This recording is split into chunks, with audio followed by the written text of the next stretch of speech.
Ladies and gentlemen, welcome to the Teleperformance conference call. I now hand over to Mr. Olivier Rigaudy, Group Chief Executive Officer in charge of finance. Sir, please go ahead. Good evening, everyone, and good morning for those who are based in the US. Thank you for your participation to the webcast. We are together tonight to comment on the Teleperformance Group result at the end of June 2019, which have just released. You may have received the press release at the closing of the stock market today. As usual, my presentation will be followed by a Q&A session, and I will present H1 result from Teleperformance in English, and slides are available through the webcast and online on corporate website. A replay of the webcast will be available online tomorrow. Connection details are included in the H1 press release. Today's presentation contains forward-looking statements that address or expect your future performance and that, by their nature, address matters that are uncertain. These expectations are subject to a number of factors and uncertainties that could cause actual results to differ naturally from those described in the forward-looking statement. For a detailed description of this factor and uncertainty, please refer to the section of risk factor in our registration document available on our website, corporate website. Okay. Let's start now with the key facts and the key figure for the first 6 months of the first year 2019, the first half year 2019, and we'll go deeper later on, activity region by region, and finish with the 2019 final outlook.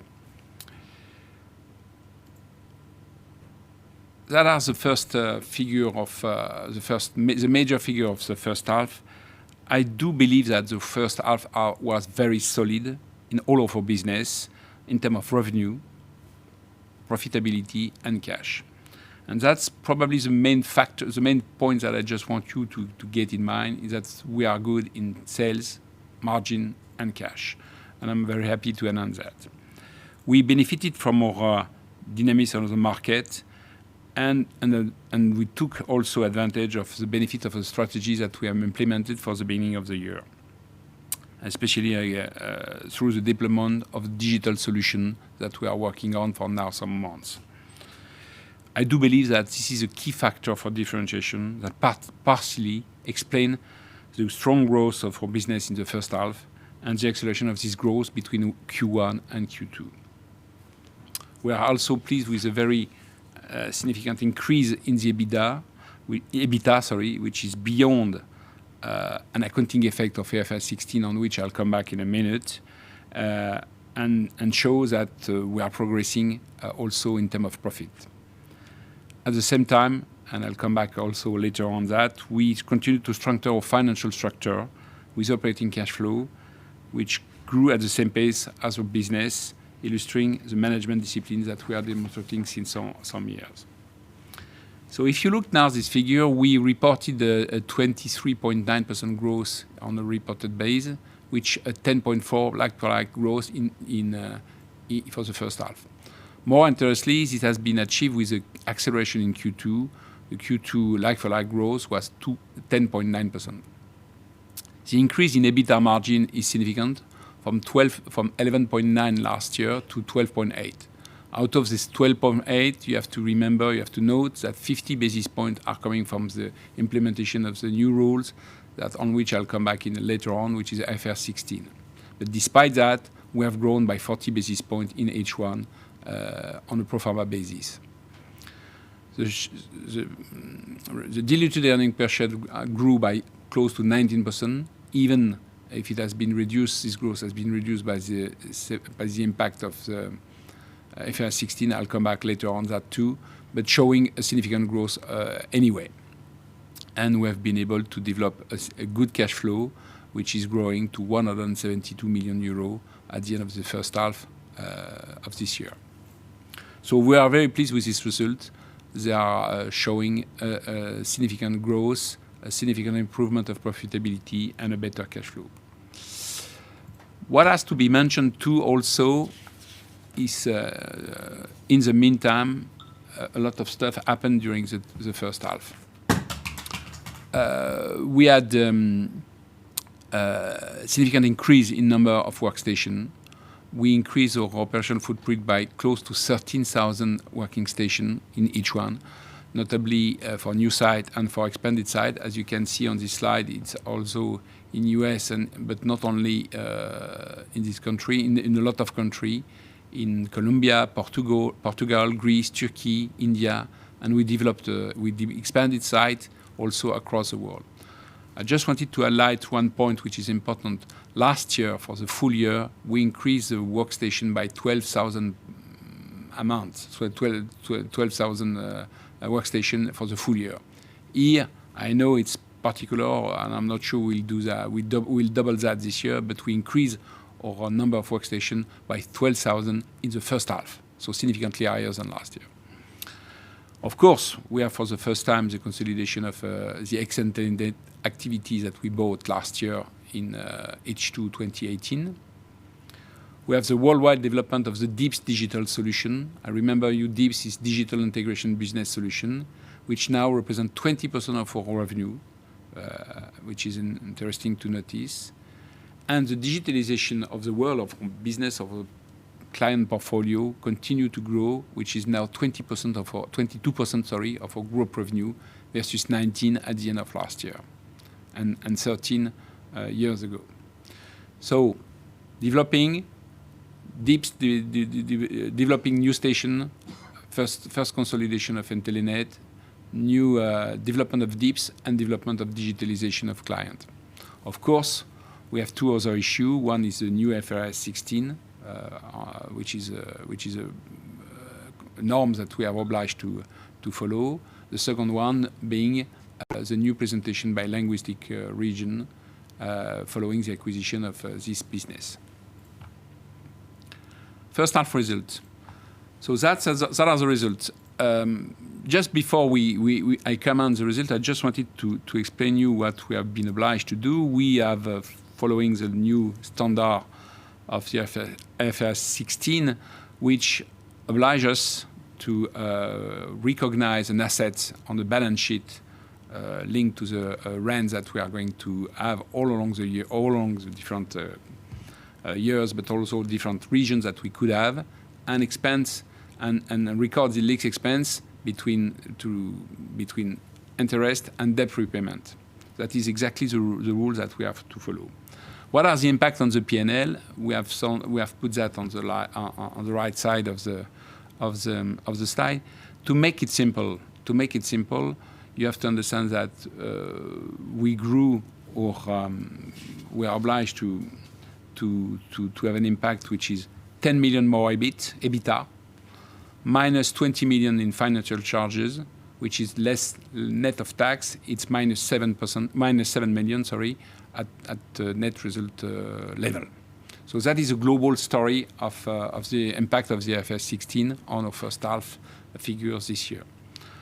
Of course, there is another stuff which is important to mention, is the fact that our net debt grew by 688 million following this new disclosure. But that's somewhere not a financial debt, if I may say, but it's a new debt that has been recorded in front of the assets that we are going to amortize or during the life of these rents. Come back to the figure. So 23.9% like-for-like growth, reported growth, 10.4 in growth. EBITDA is now 12.8, 12.3 if you take out the 50 basis point coming from the IFRS 16, and net profit that is growing by 22 million to 145 million, less 7 million, including the deduction of 7 million from the IFRS 16. Let's move on to understand what is behind that. First of all, the growth. There is a positive currency effect, which is mainly dollar, which is above $48 million, but there are some negative figure. But you have a positive effect on the dollar, and translation effect on the dollar. That is 48 million of the FX, which is 48 versus last year. You have the growth of 10.4% that I just mentioned a minute ago. plus the change in scope, which is consolidation for the first time of Intelenet, ex-Intelenet figure. I just wanted to show that finally, if you look figure to figure, we are growing by a little less than 500 million euro in the first half this year. We had 2,070 million last year to 2,564 this first half. I just wanted to remember that this figure for half year was roughly what we announced in 2013 or 2014 for the whole year. More interesting is just to have a look to the diversification of our portfolio.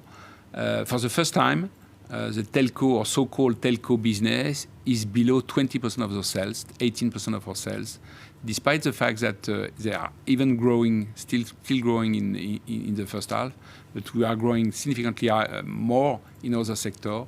And we pointed out two specific verticals. One is transportation and logistics, and the other one is media and entertainment that are beyond 4% on this first half. I do believe this will continue all along the year.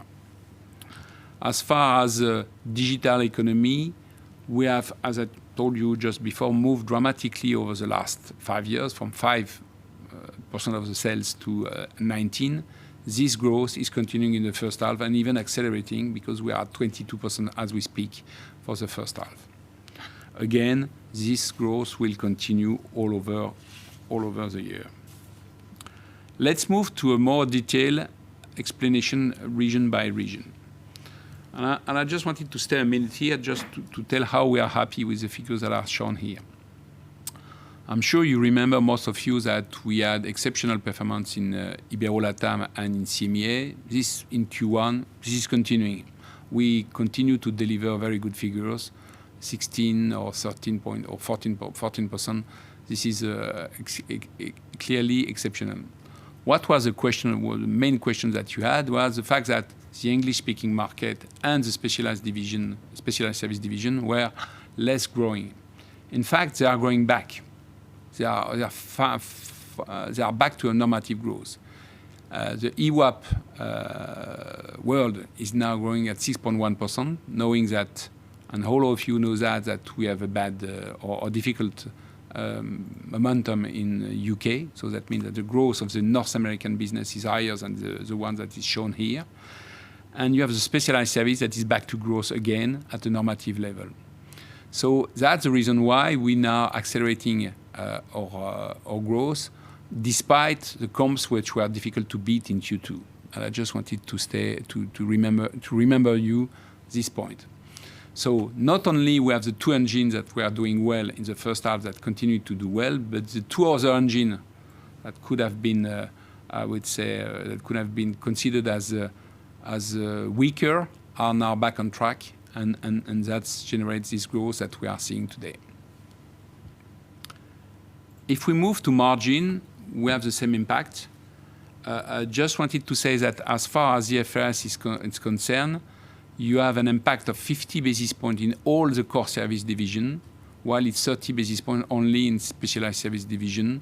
It's because of the nature of the rents that are significantly higher for core service and DIBs than for specialized service. But if you take that out, you see that wherever you go, you have an increase except in Ibero-LATAM. And it's not a surprise. It's not a surprise. Out of the 12,000 new workstations, half of them have been ramped in Ibero-LATAM. That means Portugal, Colombia, Brazil, Peru, and Mexico. That are the reason of this potential, I would say, small reduction of margin, excluding IFRS 16, while being at a very high level, still being at very high level. But you see that the English world is back on track. You see that the continental Europe continue to grow in H1, and the India and Middle East also take advantage of the consolidation, the first consolidation of the ex-Intelenet business. Finally, I know there was a question about the sustainability of the margin of the specialized division, especially on LLS. I hope this figure will show you that despite the 30 basis point coming from the IFRS 16, that we are able to increase the margin either in TLS and either in LLS. Let's go back in more detail in each division. So English World, so like-for-like growth accelerated sharply in Q2 to 6.1. We continue to recover in North America with e-tailing, healthcare, transportation, service, and logistics, while we have a decline in revenue in UK with a global gloomy environment which is difficult to predict. In Asia, we have a growth mainly sustained by Malaysia with a recent opening of a second multilingual hub in Penang. Consequently, the margin was increased by 100 basis points. So we are happy with that. You know that the second part of the year is key, but it shows that we are back on track in the Europe world. If we move to Ibero-LATAM, I would say little to say that I've said before. 16% in Q1, 60% on H1. Again, everything is growing significantly in Ibero-LATAM. Maybe a little less Spain, but it's a small business. But Colombia, Mexico, Brazil, Portugal, everywhere we are growing significantly, and this is going to continue all over the year. I don't know at what pace exactly, but significantly again in this division. Margin remain high, as I told you. We have new major sites that are going to open, that are started to open in Q1, in Q2, and will continue to open in Q3. That has a small impact on the margin, on the net margin. But we are gaining significant market share in Latin America, and again, it will continue. Back on track, Europe, 14% growth, whether it's Q2 or Q1. Of course, you have the fast-growing market leader, which is Greece, Eastern Europe, Turkey, that is back on track also. The French people, the French-speaking market continue to perform better, and we are going to make money, including the offshore business in France, in the French-speaking market. As a consequence, also, the margin is increasing 200 basis points. If you strip out the IFRS effect, we are at 150 basis points for the first half. Again, we are good on track. Middle East, it's as far as sales are concerned, it's difficult to explain that, because what you see here is only TP India, the previous TP India, that is growing. So the growth will probably will reduce all over the year until we pass over the fourth quarter with Intelenet, because here you have only the TP India business that opened new site last year in Q1 and developed rapidly in Q1 and Q2 and partially in Q3.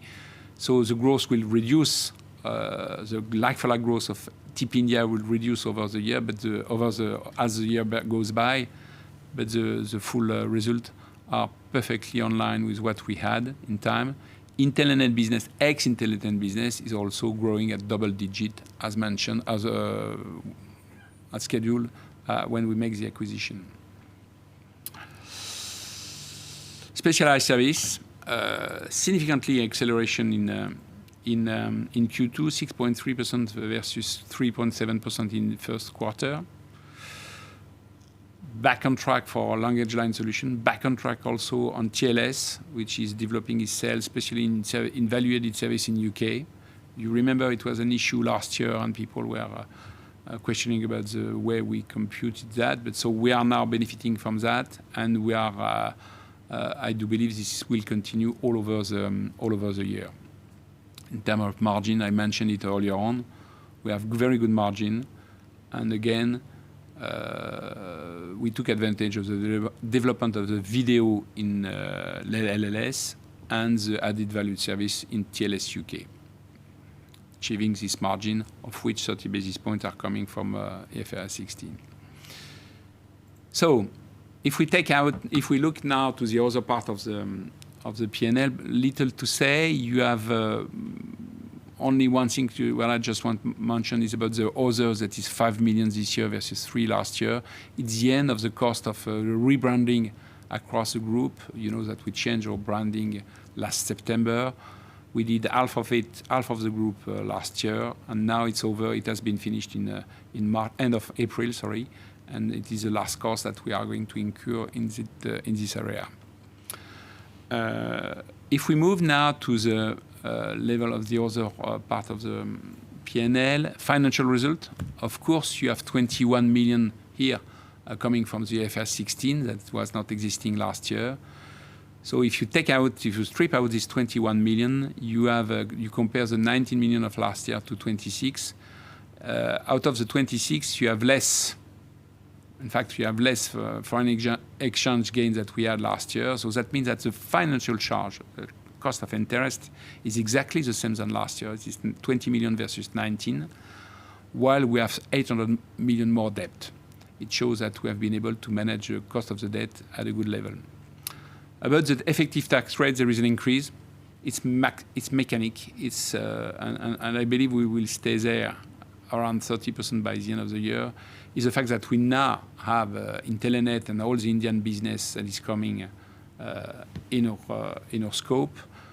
Remember that the corporate tax rate in India is 36, but if you take in account really the effective tax rate, that means avoiding taking account the things that are non-deductible, you are much more closer from 45. That's the reason why we have such an increase in the effective tax rate. So net profit 145, as I mentioned earlier on, 18% growth. Not only we're happy with the growth, not only we are happy with the result, but we are happy also with the cash flow. The cash flow has grown significantly to free cash flow to 172 million coming from 156, while in the meantime, we have been able to limit the change in working capital to 13 million.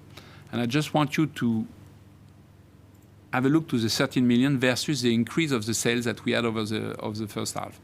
I mentioned earlier on that we had roughly 500 million of increase of sales that generates only 13 million needs in terms of working capital.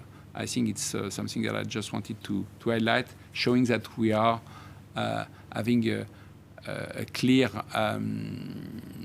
end on the cash disbursement. As far as capital expenditure are concerned, we stay at the same level of 3.9 versus last year, but as the sales are growing, we are now over the 100 million to 100 million 01 to be precisely. Little to say about the balance sheet. I just put it because it's interesting. You see the debt increasing because the impact of the IFRS 16, but there are little to say, and the level of the dollar is roughly comparable from the end of last year at the closing date to this half year. But I just wanted to give you the information. More interesting is to show what happened on the cash. And I strongly believe we are going to be able to deleverage quickly this business. If you look precisely, if you take out the IFRS impact, which is 688 million, you see that the debt is flat, while we have been able to pay the dividend, 111 million, to make some financial investment, especially in minority interest and in shares, and to pay 100 million of capex. So the second part of the year will be generating cash only for repaying the debt. So I do believe it's going to show a significant decrease in the second part of the year.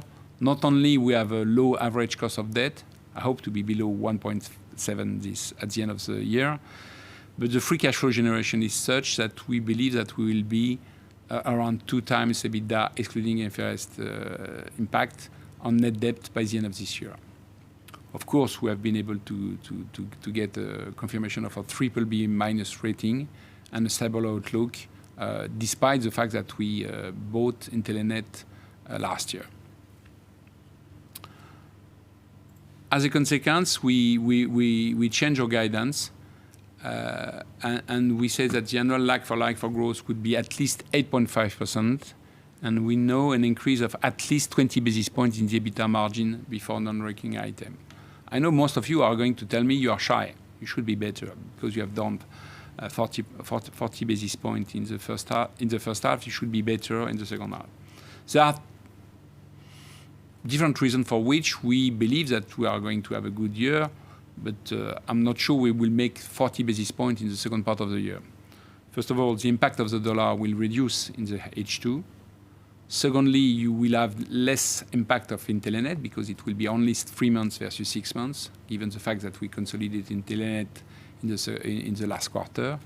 And lastly, I do believe that despite the improvements, the pace of improvement of CMEA will be probably not decreasing, but reducing. So that are the reason why we believe that we should be at least at 20 basis points and no more. And lastly, we believe that we are going to deliver a strong net free cash flow to repay the debt. So that's what I just wanted to explain you. I'm, of course, available for any questions that you might have.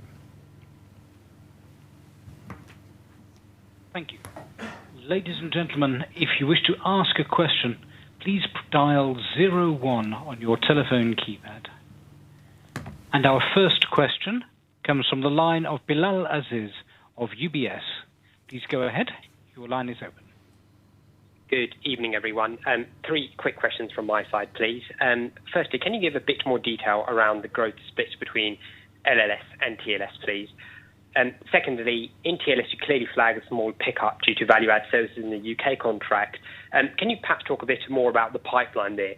We know there's a few material contracts coming up for tender and perhaps a role you're hoping to play within those. And lastly, within Intelenet, can you perhaps give us an organic number as if it was consolidated? I appreciate it isn't now, but just for modelling purposes when we get towards the third quarter. Thank you very much. About the growth between LLS and TLS, TLS is growing faster than LLS, not a little more. LLS is around a little more than 6%, and TLS is above that, closer to 10. The pipeline on TLS, it's too early to tell. I know everybody is waiting for a different contract. I don't believe we will have a clear view until hope August, but frankly, it's beyond my control, beyond our control. This government sometimes take time to make decision. They ask you more stuff, but I hope to be able to announce something, or at least to start to announce something in Q3. Remember, especially on the US contract that you have in mind, there are 2 steps. The first step is to be able to compete, and there is a second step to compete after. So as far as pipeline in TLS is concerned, don't dream. It won't have an impact on 2019 figures. If we gain something, it will be in 2020. For Intelenet, the growth is beyond between 10 and over 10, close to 11% growth, which is in line with what we are seeing everywhere. Very clear. Thank you very much. Thank you. Our next question comes from the line of Edward Stanley of Morgan Stanley. Please go ahead. Your line is open. Evening. I've got a few. You've said at the group level that there was 40 basis point increase from IFRS 16, and you also said CMEA would have been 150 basis points rather than 200 because of IFRS 16. Can you just run through each of the divisions and say what the IFRS 16 benefit was so we can try to model more clearly? It's 50 in each division. Sometimes it's 45, sometimes it's 50. Let's take 50. The only thing is in division that is below its specialized service 30 basis points. So it's roughly exactly the same between 45 and 50. I must confess it's difficult to predict, and we will give you the information for the last time at the end of this year. But after we'll stay with the IFRS 16. It's difficult to predict because it's very volatile. It depends a lot when you open. I would say center, how long is the rent, where is the actualization rate, which is different in Egypt than in US. But today, it's 50 basis points everywhere in all divisions, except in specialized service, it's 30 basis points. Excellent, thank you. That's very clear. And on the multilingual hubs, can you break out how much of a portion of revenue it is for the entire group, and what organic growth rate those multilingual hubs are growing at? I'm not sure I'm able to answer you like that. It's clear that multilingual hubs are are pushing the growth either in CEMEA, in Ibero-LATAM, and to a certain extent also in Penang, but it's just starting. Clearly, these two countries are announcing figures that are beyond double digit, you get it at that point. So I've had time to tell what is exactly linked to the multilingual hub, because in each country, in each two countries, you have also a local market, even if it's smaller one, but it's growing not at this pace. So I cannot answer you like that, but keep in mind that in both two countries, Portugal and Greece, and Lisbon and Athens, we are growing at higher speed than everywhere.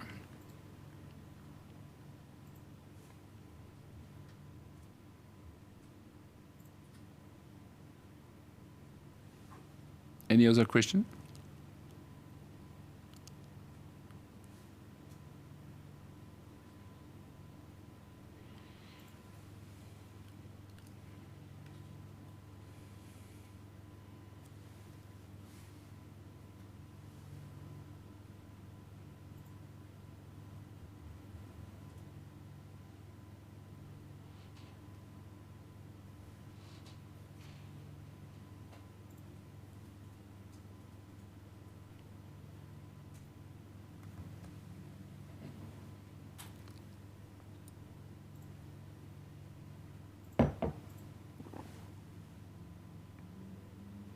It's over?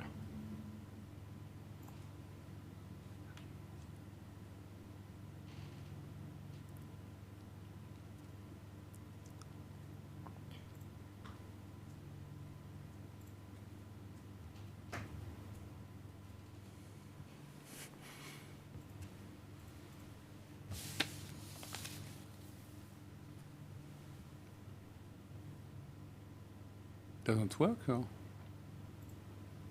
Marche pas.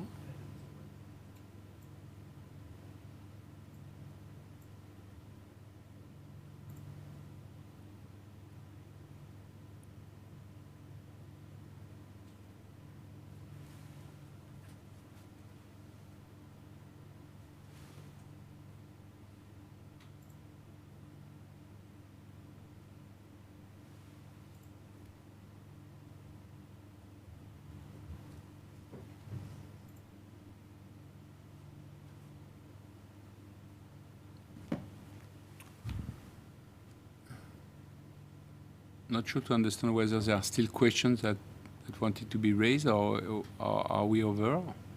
I'm sorry.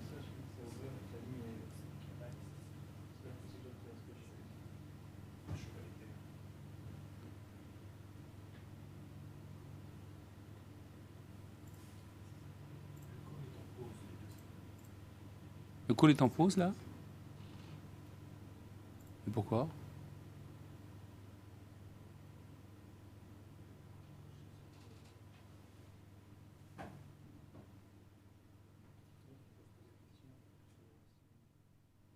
Pas l'excuser.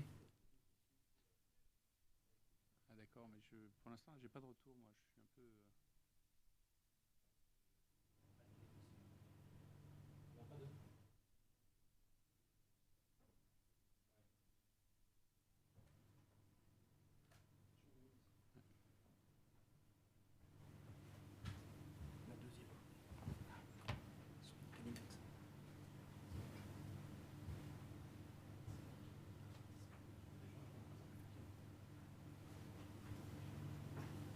Je comprends que la ligne ne fonctionne plus. Je suis absolument confus. Je ne comprends pas ce qui se passe.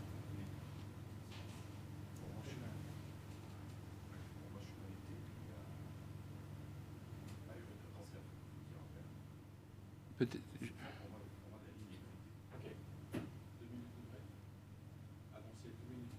Ce que je vous propose, c'est qu'on fait 2 minutes de break pour vérifier que sur le plan technique, on ait bien les bonnes connexions. Je suis un peu surpris. Je vous demande 2 minutes de break et puis on essaie de recommencer à 19h07. Sorry. Let's make two minutes of break and just to solve the technical issue, and we'll come back in 2 minutes. Excuse me.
Et là, est-ce qu'il y a une possibilité d'entendre les dernières questions? Sinon, on arrête tout de suite.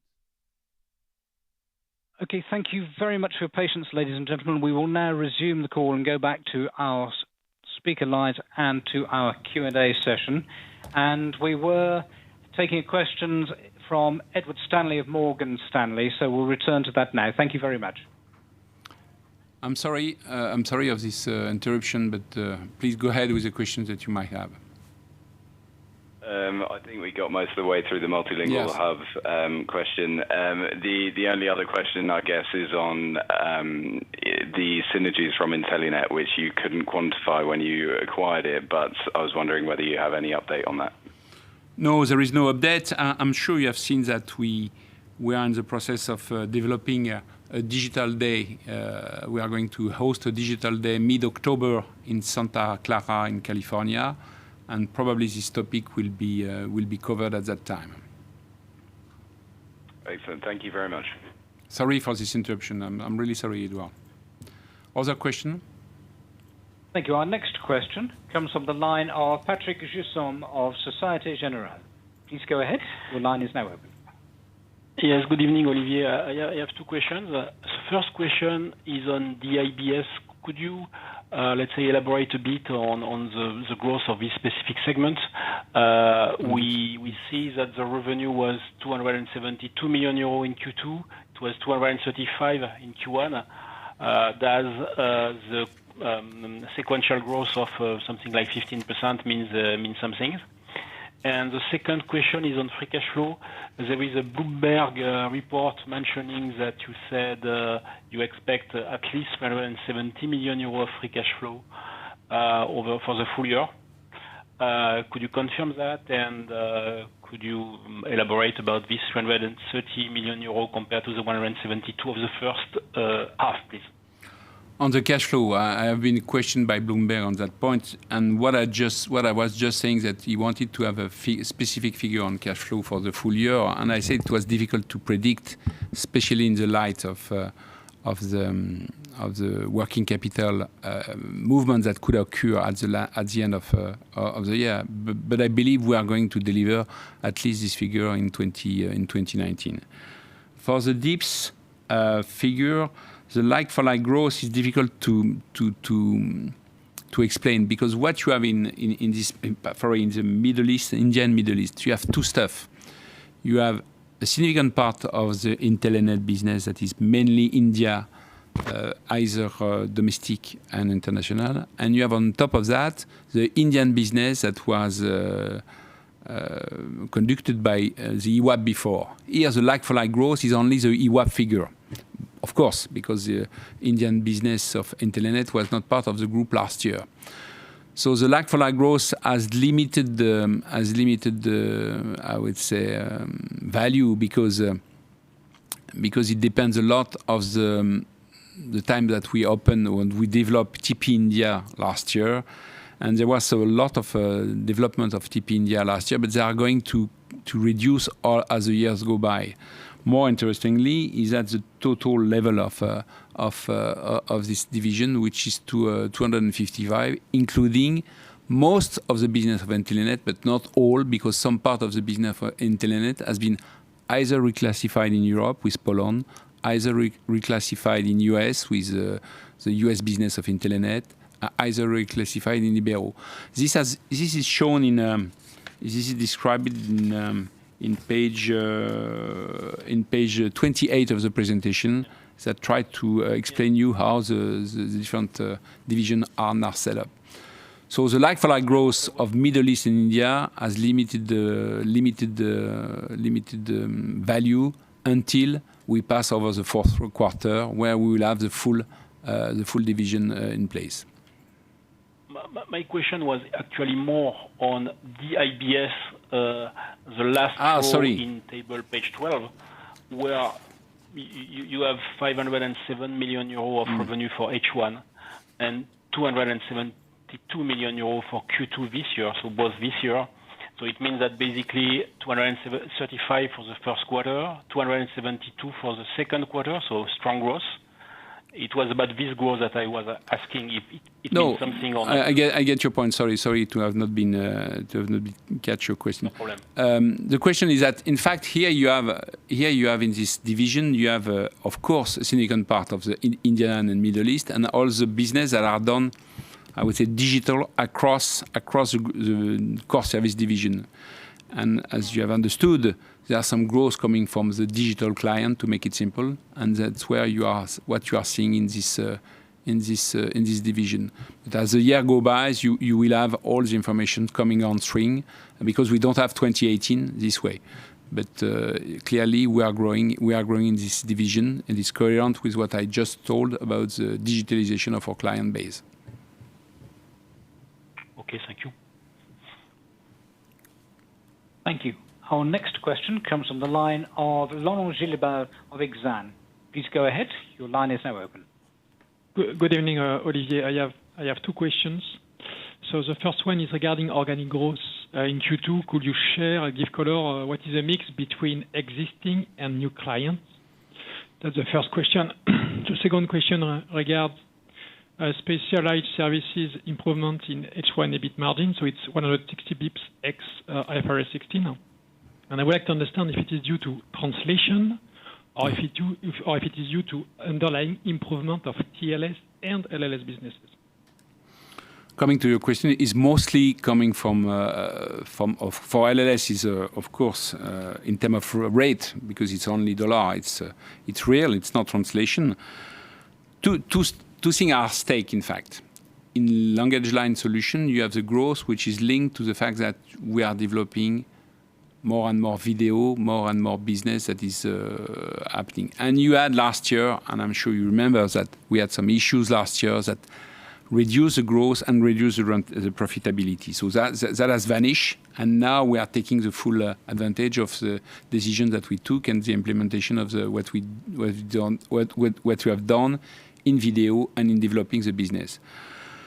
For TLS, the main story is of course there are good volume, there are volume stuff, especially in UK VI, in the UK government, but also the ability to sell more and more added value services that have good margin.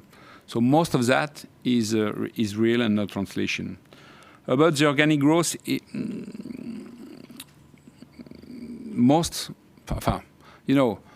on the long term, and it's true this first half, we are 50-50 between hunting and farming. But I must say that the problem is that the farming is the business that you get last year, so it's very quick farming. So a significant part of that is coming from the fact that we are growing with new clients on digital business, yes, and that have been granted recently. Thank you. Thank you. Just to remind everyone, if you would like to ask a question, please press 01 on your telephone keypad. Thank you to all. First of all, I want to apologize for this technical issue, and I'm really sorry about that. It's beyond my control. Secondly, I want to tell you how pleased we are with this first half result. Either I have told you in terms of activity, margin, and cash. And I wish you, for those who are going to the sea, a good holiday. Thank you. Bye-bye.